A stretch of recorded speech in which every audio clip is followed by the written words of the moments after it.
next question is Irfan deposited rupees 42,000 in two bank account.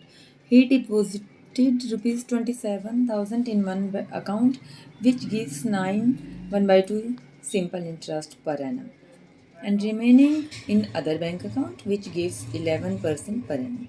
How much interest will he receive after 3 years? देखिए इरफान ने deposit कराया 42,000 rupees into bank account, यानी कि उसके पास 42,000 rupees है। उसको उसने कुछ पार्ट दो बैंक अकाउंट में कराया है, जिसमें से 27,000 रुपीज़ उसने एक बैंक अकाउंट में उसने डिपॉजिट कराया है 27,000 और उस पर से इंटरेस्ट मिल रहा है 9 1/2। इसका मतलब है 9.5। इसका मतलब मैं इसको 9.5 भी लिख सकती हूँ। ये रेट ऑफ इंटरेस्ट है हमारा, ये प्रिंसिपल हो जाता है जो हमने डिपॉजिट कराया था।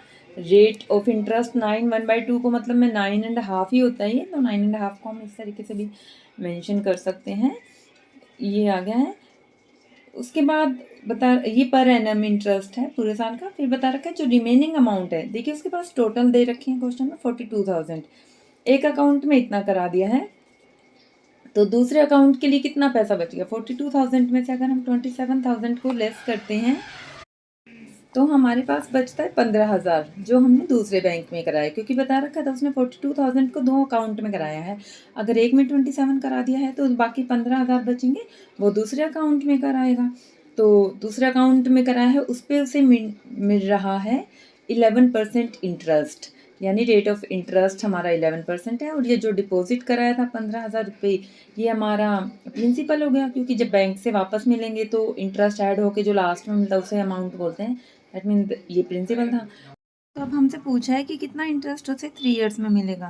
तो देखिए हमें जो 42,000 थी उसने दो अलग अलग बैंक में डिपॉजिट किया, एक में 27 और एक में 15,000, और उसे टोटल इंटरेस्ट पूछा, तो इंटरेस्ट तो उसे इस पैसे पे भी मिलेगा, इस पे भी मिलेगा। ये बैंक 9.5 के अकॉर्डिंग देगा, ये 11% के अकॉर्डिंग देगा। 3 साल के बाद पूछा है, यानी कि दोनों बैंकों का 3 साल के लिए ही हमें इंटरेस्ट निकालना है, क्योंकि ऐसा कुछ नहीं बताया कि ये वाला पैसा इतने साल के लिए दिया है और ये इतना। तो टोटल इंटरेस्ट 3 साल के बाद है, तो हम 3 साल का इस पे भी निकाल लेंगे और इस पे भी।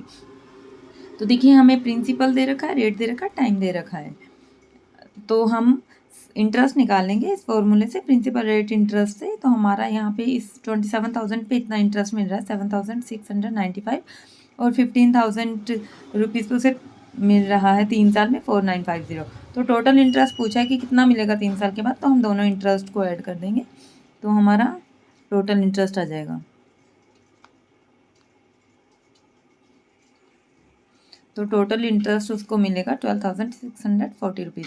ये हमारा प्रिंसिपल है, अमाउंट नहीं होगा, क्योंकि प्रिंसिपल जब बैंक में डिपॉजिट कराया है पैसा तो वो प्रिंसिपल होता है, बाद में इंटरेस्ट ऐड होके जो ज़्यादा होके मिलेगा 3 साल के बाद उसको वो अमाउंट होता है। तो इस तरीके से हमें ये सब चीज़ें दे रखी है, प्रिंसिपल रेट और टाइम।